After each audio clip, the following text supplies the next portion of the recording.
Puji Tuhan. Selamat pagi, Bapak Ibu Saudara yang diberkati oleh Tuhan. Kita mengucap syukur buat hari yang baru yang Tuhan berikan buat kita semua. Mari saudara, sebelum kita memulai hari ini, kita mau datang kepada Tuhan. Kita mau memuji, memuliakan Tuhan. Dan kita mau merenungkan firman Tuhan. Puji nama Tuhan. Mari kita memuji dan memuliakan Tuhan. Haleluya.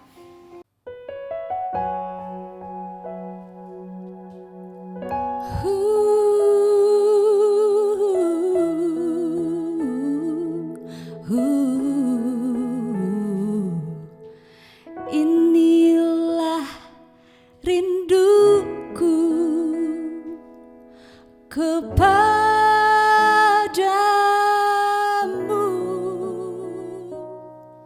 segenap hatiku menyembahmu.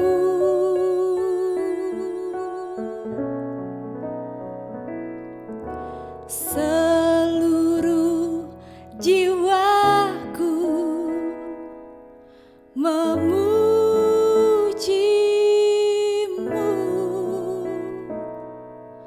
ku memujamu, ya Allahku.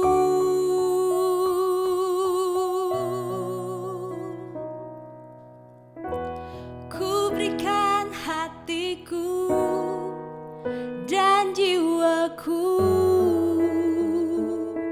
semuanya bagimu di dalam hidupku, di setiap waktu. Nyatakan jalanmu.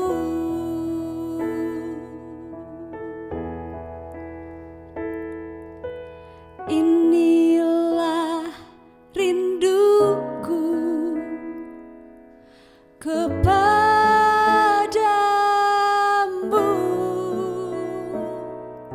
segenap hatiku menyembahmu.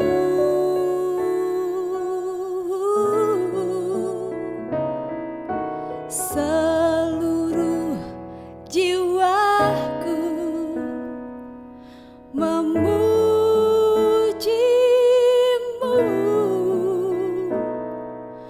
ku memujamu, ya Allahku.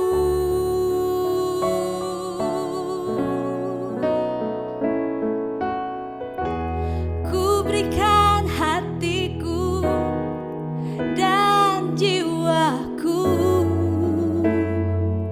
semuanya bagimu di dalam hidupku, di setiap waktu. Nyatakan jalanmu.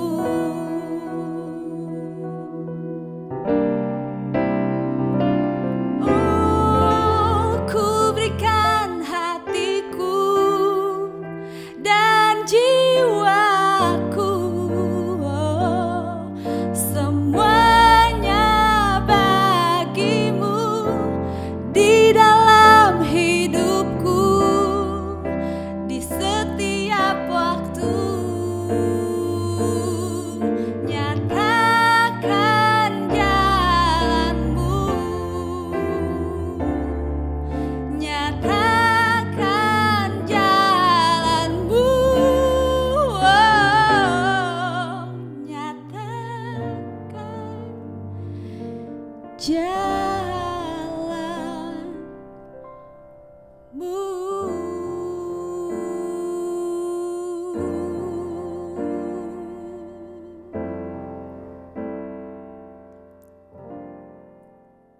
Puji Tuhan. Kita percaya bahwa pujian penyembahan kita boleh menyenangkan hati Tuhan. Mari saudara, kita merenungkan firman Tuhan. Kita mau berdoa kepada Tuhan. Bapa yang baik, selamat pagi. Kami bersyukur buat hari yang baru yang Tuhan berikan kepada kami semua. Tuhan, sebelum memulai hari ini, kami mohon pimpinan Tuhan. Kami merenungkan firman-Mu, Berbicaralah buat kami semua Tuhan. Dalam nama Yesus kami mau dengar firman Tuhan. Haleluya. Amin. Puji Tuhan. Bapak Ibu Saudara yang diberkati oleh Tuhan, pada hari ini tema firman Tuhan yang diberikan kepada kita adalah ceritakan kebaikannya. Wow, puji Tuhan. Saya yakin kita semua memiliki kesukaan untuk menceritakan kebaikan Tuhan buat orang lain, buat banyak orang, supaya nama Tuhan dipuji dan dipermuliakan. Ayat pokoknya kita baca sama-sama dalam Yohanes 4 ayat 39. Firman Tuhan mengatakan, "Dan banyak orang Samaria dari kota itu telah menjadi percaya kepadanya," yaitu kepada Yesus, "karena perkataan perempuan itu yang bersaksi. Ia mengatakan kepadaku segala sesuatu yang telah kuperbuat." Amin. Puji nama Tuhan. Saya yakin sebagian besar dari kita atau mungkin semuanya sudah tahu mengenai cerita pertemuan Yesus dengan perempuan Samaria dalam Yohanes pasal 4 ini. Ya, pertemuan ini atau cerita ini hanya ada di dalam Yohanes, tidak ada dalam Injil yang lain. Ya, saya yakin pasti ada maksud dan rencana Tuhan buat kita semua. Nah, kalau di sini mengatakan bahwa perempuan Samaria ini bersaksi, ya saudara, saya yakin bersaksi itu ada saksi yang benar dan mungkin juga ada saksi yang salah atau dusta atau palsu. Tentang kesaksian yang palsu, Alkitab sudah mengatakan jauh-jauh hari, lama sebelum itu dalam perjanjian lama, diingatkan bahwa melalui 10 perintah Tuhan, bahwa engkau jangan bersaksi dusta. Ingat saudara ya, jangan engkau bersaksi dusta atau palsu. Ya, kita tidak bahas mengenai itu, tapi kita mau bahas tentang bersaksi yang benar. Ya, kita mau sharing tentang bersaksi yang benar. Nah, saksi itu sendiri, menurut Kamus Besar Bahasa Indonesia mengatakan bahwa ada beberapa arti, tetapi arti yang pertama yang saya baca adalah saksi adalah orang yang melihat atau mengetahui sendiri suatu peristiwa atau kejadian. Ya, nah dalam kata saksi itu muncul beberapa istilah seperti saksi ahli, saksi alibi, saksi bisu, saksi dengkul atau palsu, saksi dusta, saksi kunci, saksi mata, saksi pemberat, saksi sah, bahkan ada saksi syak. Nah, dalam cerita ini dalam Yohanes 4, menurut saya ini adalah saksi mata dan saksi sah yang benar mengenai cerita perjumpaan dengan Tuhan Yesus. Haleluya. Nah, dalam kisah Yohanes 4, percakapan dengan Yesus dan perempuan Samaria, ada beberapa hal yang dibicarakan. Yang saya tangkap adalah mengenai air yang pertama. Yang kedua mengenai penyembahan. Yang ketiga mengenai Mesias. Yang keempat bahkan mengenai makanan. Ya, saya rindu kita sama-sama membaca firman Tuhan ini. Cukup panjang, tapi saya yakin kita semua pasti akan diberkati oleh firman Tuhan ini. Dalam Yohanes pasal 4, mulai dari ayat 4 sampai 42. Saya akan bacakan secara cepat dan lompat-lompat beberapa hal. Bapak Ibu bisa membaca di rumah, membaca sendiri dalam Alkitab masing-masing, kita menyimaknya. Puji Tuhan, saya akan mulai dalam ayat 4. Ia, yaitu Yesus, harus melintasi daerah Samaria. Nah, perhatikan bahwa Yesus harus melintasi daerah Samaria. Berarti ada maksud dan tujuannya. Maka, sampailah ia ke sebuah kota di Samaria yang bernama Sikar, dekat tanah yang diberikan Yakub dahulu kepada anaknya Yusuf. Ayat 6. Di situ terdapat sumur Yakub. Yesus sangat letih oleh perjalanan. Nah, saudara, jadi Yesus Tuhan kita secara manusia pun pernah letih dan bisa merasakan letih. Ya. Karena itu, ia duduk di pinggir sumur itu hari kira-kira pukul 12. Ayat 7, maka datanglah seorang perempuan Samaria. Nah, perhatikan, jadi datang seorang perempuan Samaria hendak menimba air. Kata Yesus kepadanya, berilah aku minum. Ayat 9, maka kata perempuan Samaria itu kepadanya, masakan engkau seorang Yahudi minta minum kepadaku seorang Samaria? Sebab orang Yahudi tidak bergaul dengan orang Samaria. Ayat 10, jawab Yesus kepadanya, jikalau engkau tahu tentang karunia Allah dan siapakah dia yang berkata kepadamu, berilah aku minum, niscaya engkau telah meminta kepadanya dan ia telah memberikan air hidup kepadamu. Haleluya. Kata perempuan itu kepadanya ayat 11, Tuhan, engkau tidak punya timba dan sumur ini amat dalam. Dari manakah engkau memperoleh air hidup itu? Jawab Yesus kepadanya, barang siapa minum air ini, ia akan haus lagi. Tetapi barang siapa minum air yang akan kuberikan kepadanya, ia tidak akan haus untuk selama-lamanya. Sebaliknya air yang akan kuberikan kepadanya akan menjadi mata air di dalam dirinya, yang terus-menerus memancar sampai kepada hidup yang kekal. Kata perempuan itu kepadanya, Tuhan, berikanlah aku air itu, supaya aku tidak haus dan tidak usah datang lagi ke sini untuk menimba air. Jadi yang pertama saudara, Tuhan atau dalam Yohanes 4 ini berbicara mengenai air. Ya, mengenai air kehidupan. Lalu ayat berikutnya, ayat 19.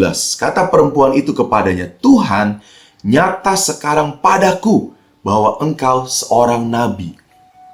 Ya, jadi ada kesaksian nyata yang dilihat, yang dirasakan oleh perempuan Samaria waktu itu melihat pribadi Yesus, bahwa dia melihat bahwa Yesus, engkau adalah nabi, karena dia mengetahui segala sesuatu tentang perempuan tersebut. Ayat 20, nenek moyang kami menyembah di atas gunung ini, tetapi kamu katakan bahwa Yerusalemlah tempat orang menyembah. Ayat 21 kata Yesus kepadanya, percayalah kepadaku, hai perempuan, saatnya akan tiba bahwa kamu akan menyembah Bapa bukan di gunung ini dan bukan juga di Yerusalem. Kamu menyembah apa yang tidak kamu kenal. Kami menyembah apa yang kami kenal, sebab keselamatan datang dari bangsa Yahudi. Ayat 25. Jawab perempuan itu kepadanya, aku tahu bahwa Mesias akan datang, yang disebut juga Kristus. Apabila ia datang, ia akan memberitakan segala sesuatu kepada kami. Jadi yang kedua tadi mengenai penyembahan.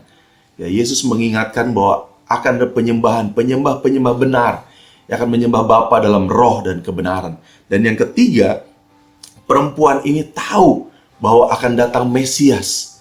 Ya, dia mengerti, dia mengetahui. Lalu ayat 26, kita teruskan membaca, kata Yesus kepadanya, akulah dia yang sedang berkata-kata dengan engkau. Dan Yesus sendiri yang mengatakan kepada perempuan Samaria, bahwa akulah Mesias, akulah Kristus, Yesus yang berkata-kata dengan engkau saat ini. Ayat 28, nah perhatikan ayat ini saudara. Maka perempuan itu meninggalkan tempayannya di situ, lalu pergi ke kota dan berkata kepada orang-orang yang di situ. Ayat 29, mari lihat, di sana ada seorang yang mengatakan kepadaku segala sesuatu yang telah kuperbuat. Mungkinkah dia Kristus itu? Dia menanyakan, dia berbicara kepada banyak orang. Maka mereka pun pergi keluar kota, lalu datang kepada Yesus. Jadi setelah mendengar pembicaraan perempuan Samaria ini, orang-orang di sana juga memiliki keingintahuan untuk berjumpa dengan yang dikatakan oleh perempuan Samaria tersebut. Selanjutnya, ayat 31. Sementara itu, murid-muridnya mengajak dia, katanya, Rabi, makanlah. Akan tetapi ia berkata kepada mereka, padaku ada makanan yang tidak kamu kenal. Ayat 34, kata Yesus kepada mereka, makananku ialah melakukan kehendak Dia yang mengutus aku dan menyelesaikan pekerjaannya. Ayat 38 kita lompat. Aku mengutus kamu untuk menuai apa yang tidak kamu usahakan. Orang-orang lain berusaha dan kamu datang memetik hasil usaha mereka. Ayat 39, dan banyak orang Samaria dari kota itu telah menjadi percaya kepadanya. Wow, perhatikan saudara. Banyak orang Samaria dari kota itu telah menjadi percaya kepadanya. Karena perkataan perempuan itu yang bersaksi. Ia mengatakan kepadaku segala sesuatu yang telah kuperbuat. Ketika orang-orang Samaria itu sampai kepada Yesus, mereka meminta kepadanya supaya ia tinggal pada mereka, dan ia pun tinggal di situ 2 hari lamanya. Ayat 41, dan lebih banyak lagi orang yang menjadi percaya karena perkataannya. Dan mereka berkata kepada perempuan itu, nah ini ayat pokok kita, perhatikan saudara. Kami percaya, tetapi bukan lagi karena apa yang kau katakan. Yang dikatakan oleh perempuan Samaria mengenai Yesus. Sebab kami sendiri telah mendengar dia, dan kami tahu bahwa dialah benar-benar juru selamat dunia. Wow, puji Tuhan. Saudara yang diberkati Tuhan, saya percaya ketika kita mendengar berita ini, biarlah kita mau menjadi seperti orang perempuan Samaria yang mendengar tentang Yesus, menyaksikan kepada orang banyak, sehingga orang banyak, orang di sekeliling kita menjadi percaya, dikuatkan karena nama Yesus, Juru Selamat, kekasih jiwa kita yang hidup. Haleluya. Lalu bagaimana menjadi saksi yang benar? Ya, menurut saya, pertama kita harus mengalami Tuhan terlebih dahulu. Kita harus mengalami Tuhan terlebih dahulu. Dalam Yohanes 4 ayat 42 tadi mengatakan, kami percaya bukan lagi karena apa yang kau katakan, sebab kami sendiri telah mendengar dia, dan kami tahu bahwa dialah benar-benar juru selamat dunia. Yang kedua, kita harus memperkatakan saksi atau kejadian yang benar melalui mulut kita, melalui sikap hidup kita, supaya kita menjadi garam dan terang bagi dunia ini. Puji nama Tuhan. Saya rindu jemaat GPD Tiberias Bogor boleh menjadi saksi-saksi yang hidup memuliakan Tuhan.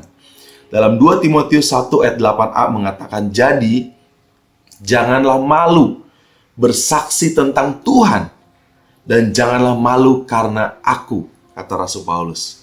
Dalam 2 Korintus 3 ayat 2-3 dikatakan, kamu adalah surat pujian yang tertulis dalam hati kami, dan yang dikenal dan yang dapat dibaca oleh semua orang. Karena telah ternyata bahwa kamu adalah surat Kristus yang ditulis oleh pelayanan kami. Ditulis bukan dengan tinta, tetapi dengan roh dari Allah yang hidup.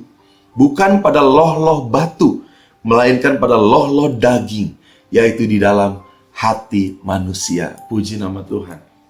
Kita adalah suratan yang terbaca. Apa yang kita saksikan dan apa tujuan kita bersaksi, saudara? Ya, yang paling penting, yang utama, yang pokok, kita hanya menyaksikan tentang Yesus yang adalah Tuhan dan Juru Selamat kita. Ya, dalam Yohanes 14 ayat yang ke-6 mengatakan, kata Yesus kepadanya, akulah jalan dan kebenaran dan hidup. Tidak ada seorang pun yang datang kepada Bapa kalau tidak melalui aku. Jadi hanya Yesus, Juru Selamat kita, Juru Selamat dunia, Penyelamat jiwa kita. Mari saudara, di hari-hari terakhir ini, biarlah kita memiliki kesukaan untuk menceritakan tentang Yesus, menceritakan pribadi Yesus kepada orang lain, kepada sekitar kita. Ayat yang terakhir, Kisah Para Rasul 1 ayat 8. Ini kita perlu ingat, saudara. Tetapi kamu akan menerima kuasa kalau Roh Kudus turun ke atas kamu. Jadi kita nggak bisa bersaksi banyak, kita nggak bisa bersaksi powerful tanpa Roh Kudus yang mengilhami, yang mengurapi kehidupan kita. Dan kamu akan menjadi saksiku, saksi Yesus. Di mana? Di Yerusalem. Yaitu dalam skup keluarga kita, keluarga kecil kita. Dan di seluruh Yudea, di lingkungan kiri, kanan, depan, belakang kita, tetangga kita, atau keluarga besar kita. Dan Samaria, di bisnis kita, di pekerjaan kita. Ya, dan sampai ke ujung bumi, dimanapun kita berada. Kita mau menyaksikan Yesus kita ajaib, Yesus kita luar biasa. Yesus kita penyembuh. Yesus kita juru selamat kita. Sebab kita sudah ditebus. Puji nama Tuhan, biarlah kita mau terus mengalami Tuhan setiap hari. Mari saudara, kita giat menceritakan kebaikannya. Karena kita sudah mengalami Tuhan Yesus Kristus. Puji nama Tuhan, demikian firman Tuhan. Mari kita berdoa. Haleluya. Tuhan Yesus yang baik, kami bersyukur buat firman-Mu saat pagi hari ini. Ya Tuhan, pimpin kami, urapi kami Roh Kudus, supaya kami boleh menjadi saksi yang benar mengenai Yesus, tentang pribadi Yesus yang sudah menyelamatkan kami. Tuhan, kami rindu dalam hidup kami, biarlah yang kami kenal, yang kami kasihi, banyak jiwa boleh datang kepada Tuhan. Biarlah hidup kami boleh menjadi suratan yang terbaca, menjadi terang, menjadi garam bagi sekeliling kami dimanapun kami berada Tuhan. Memuliakan Engkau. Dan nama-Mu yang terus dipuji, dipermuliakan. Terima kasih Tuhan. Inilah doa sembahyang kami. Kami percaya Engkau akan memimpin kami sepanjang hari ini. Di dalam nama Tuhan Yesus Kristus. Kami bersyukur. Haleluya. Amin. Puji Tuhan. Tuhan Yesus memberkati kita semua. Selamat pagi. Di dalam Yesus